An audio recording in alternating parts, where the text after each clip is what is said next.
Well, welcome back to part 3 of chapter 5, where we're discussing project planning. We're focusing on scope and work breakdown structure. Now, we've gone through this slide here, the idea of a project, breaking it down into phases, sub-deliverables of those phases, or a deliverable of the phases, the supporting activities, etc. So let's go ahead and we'll move on. Now, as we talk about deliverables, these, of course, are going to be those tangible, verifiable work products, whatever they could be. As we talk about deliverables within the preparation process, we're actually talking about the deliverable of an MOV. We're talking about the deliverable of a work breakdown structure, of a project plan, of the governance documents. All of those things can in fact be tangible deliverables within the prepare stage. Now, of course, the milestone then is the kickoff. You know, we have a party where we say, okay, we're kicking off this project. We're getting ready to now do what we said we were going to do. The customer's on board. They've agreed to what the deliverables are, whatever the case may be. So an actual milestone, what I would think of a milestone, is the kickoff party. Okay, so, kicking off the project, especially if it's a bigger one, and having those milestones, those phases that we can celebrate, but not celebrating every Friday, not celebrating every day. Yay, we showed up for work on Monday. There's a milestone. No, that's not what we're talking about. It's a significant event or achievement. So deliver of a prototype, for example, deliverable of the successful testing of the user interface, or the prototype of the user interface, whatever the case may be, acceptance of that by, again, the governance committee or the project planning or the external customer, if you will, the internal customer, whatever the case may be. Proof of concept can be one, quality control, keeping the team focused, always important, keeping the team engaged. And we're going to talk about how we engage the team by getting them involved in actually creating the work breakdown structure. Who better to know how to break this down and break it down into the time elements, manageable time elements, and manageable deliverables than the folks that are experts at creating the work. So here's a great example, because most of you are familiar with the construction of a home. So we have a construction master work breakdown schedule for a structure. So site prep, that's mobilization, that's excavation, that's piling. Then we, get into ground beams, cut off piles, binding, framework, rebar, whatever's needed to create the foundation. Finally, we pour the concrete. Again, there could be, when we talk about deliverables for this, well, of course, it's easy, right? We have an inspector that comes in and says, yep, you're ready to do the next part, i.e. start the structure. You get the idea. It's going to be the same thing. Now, a lot of times in IT projects, you notice they've got the 1.1, 1.0, they forgot the 1.1, 1.2, 1.3, whatever the case may be. In IT projects, we might have a 2, a 3, a 4, etc. We're going to look at some charting that might make that a little bit more understandable to you. So, test results, of course. So when we reach that portion, that package that we're delivering, we're ready to celebrate the milestone. We have to make sure that we've met it, and we do that by testing. Testing in the case of software. Okay, so here's a test plan that you can see. We'll go through this. Of course, the customer signs off on it. This is a great example from the web. Review the test plan, carry out the tests as outlined in the plan. So how we say we're going to do it, then we do it how we're going to do it. We figure out what the results are. We collate them. We analyze them. We present them to the customer. Customer signs off. Bing, bang, boom. There's a milestone met, whatever that case may be. Now, work breakdown structure, this is the example that's given in the text, when we talked about that bank project. And of course, we're talking about breaking down the testing section of that project. So we've broken that out. Notice here's the 1.0, 2.0, 3.0, 4.0, whatever the case may be. This is a very basic plan here. Let me be very clear on that. But notice that when we put these into diagrams, they're much easier to view, to understand, etc. So what I've given you here is an example of a PERT chart of portions of a project. Okay. Now, what you don't see in this PERT chart are the fact that all of these things seem to be sequential. Now, it does look like, you know, when we formalize the specs, design the hardware, lay out the manual, these are being done concurrently. You know, design software, these are being done somewhat concurrently. Okay. Whereas these items have to be done sequentially. This has to be completed before this is. And the reason these are in red is this is what's called our critical path. It's our longest path through the project. When we manage the critical path with sub packages, we have to make sure that the sub packages are done so that we can maintain the critical path and get done when we say we're going to get done with a project. Okay, so this is just a graphical representation. We use these a lot. What we will do is we'll do sub-PERT structures for, say, the testing. Okay, now I didn't have time to create a PERT structure based on this, but I definitely could have. And then I could have an overall PERT structure. So what I would do is break these down into the smallest manageable, or what's called functional primitives. So as we look at a project and a phase, right, each of these are a phase of the project. And then we look at what the deliverable is. In this case, the deliverable is the test results report. Okay, so really the test plan is a deliverable. And then what the test plan includes, 6.1, 6.1.1, 6.1.2.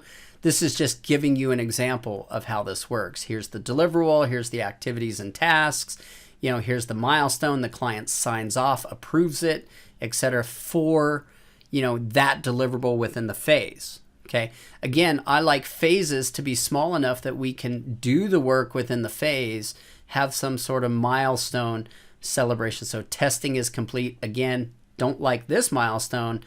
I like that the client signs off that all testing has been completed. Now, as we do this, of course, back to that whole idea, right? Everything we're doing supports the MOV, supports the company's governance, supports its strategies, its mission, its values, its vision, etc. Okay, everything needs to be deliverable oriented, meaning there's got to be something that gets delivered. Who, what, where, when, how, and why, whatever the case may be, whether it's a document, whether it's actual software, whether it's the hardware, whatever it is, it needs to be something that the client can quote unquote see, if you will. Okay, level of detail should support planning and control. We're going to break this down into small, manageable parts. Okay, and we'll look at how we do that. And of course, the biggest challenge is time. Okay, so as we look at time and estimating, well, you know, what is it we're going to estimate? Where do you start? And how do you estimate? Because again, time is money and money is time. So when we look at estimating, there are some processes that we can take here. Okay, and I'm going to briefly go through this. I would encourage you to pause this video at this point, go through these definitions that I've provided, okay, and then we're going to break these down. So first of all, guesstimating, let's face it, that's a big no-no. We never want to guesstimate because the fact is, if we're looking to make money and looking to get jobs, we tend to guesstimate low, in which case, if I'm an external consultant doing a job and competition says they can do it in 3 weeks and I do it in 2 weeks, maybe I get it done in 2 weeks, but I had to put so many resources on it that the project itself wasn't profitable for my company. So, you know, it's like throwing a dart at a dartboard. You might as well do that. You know, put a bunch of numbers up and hope you get it right. So guesstimating, never a good idea. We don't guess at anything. A viable technique is the Delphi technique, and this is a method where we have experts who have done this work. Again, as we do this, we want to include the people that are going to do the work. Who better to know how to do the work and how long it's going to take to do the work to produce the quality that we've stated within the work breakdown structure than the folks that are going to do the work. So that's one aspect, is that if we have those experts or resources to those experts, even if the expert is not on the project plan, we may want to employ some time from these experts to figure out how long this realistically can take. I don't know how long it's going to take to build a database. I've been a project manager. That's not my job.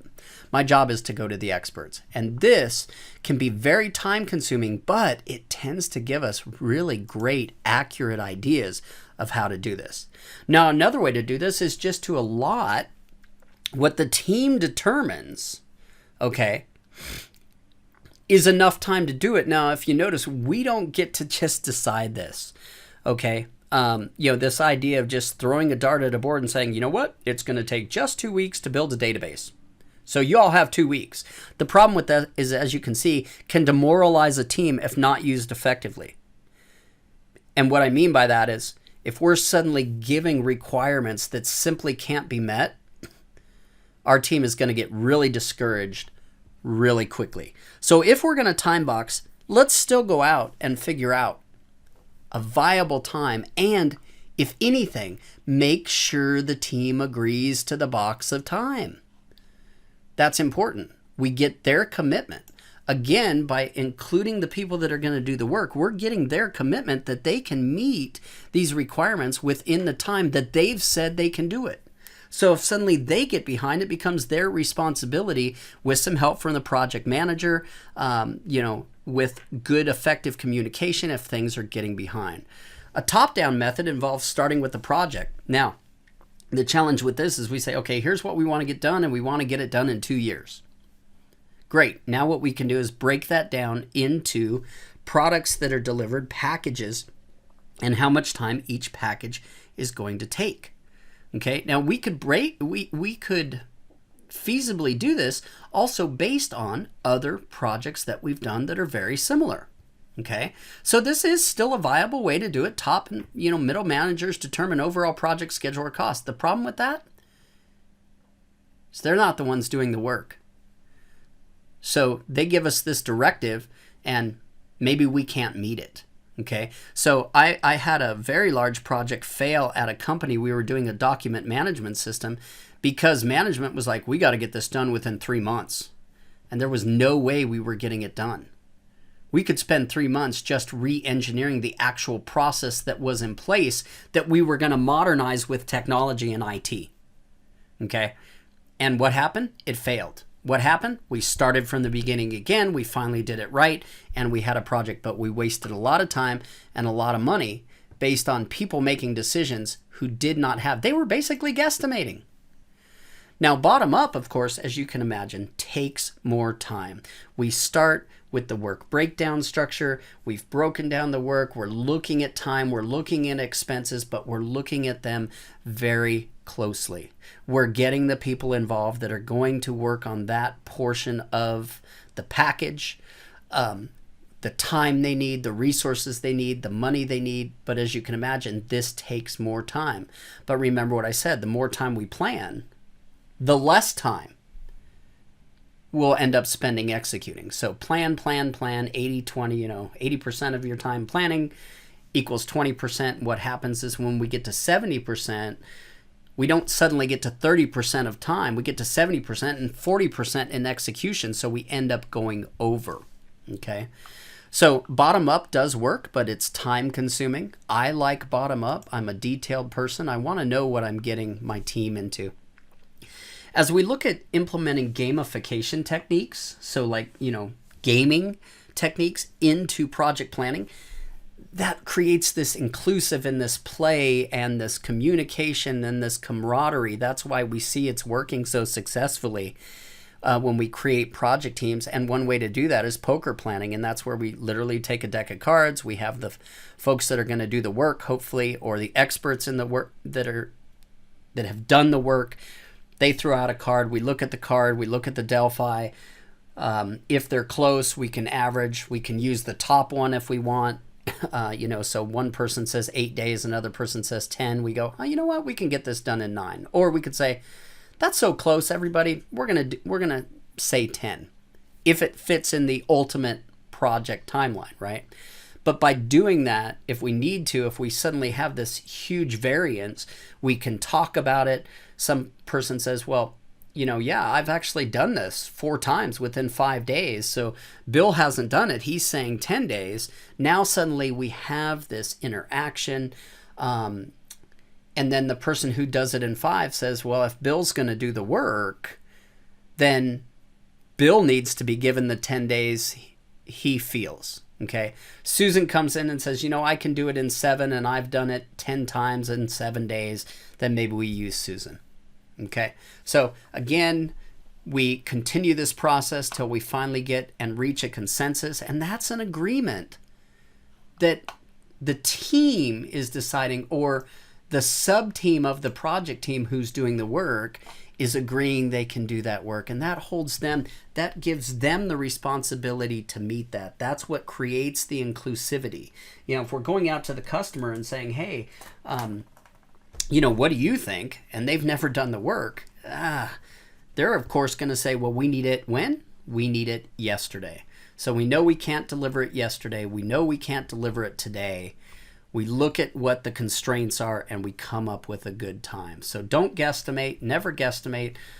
When I first started doing this work, I did a lot of that and it cost me every single time. Hope this helps. We'll see you in chapter 6. Take care.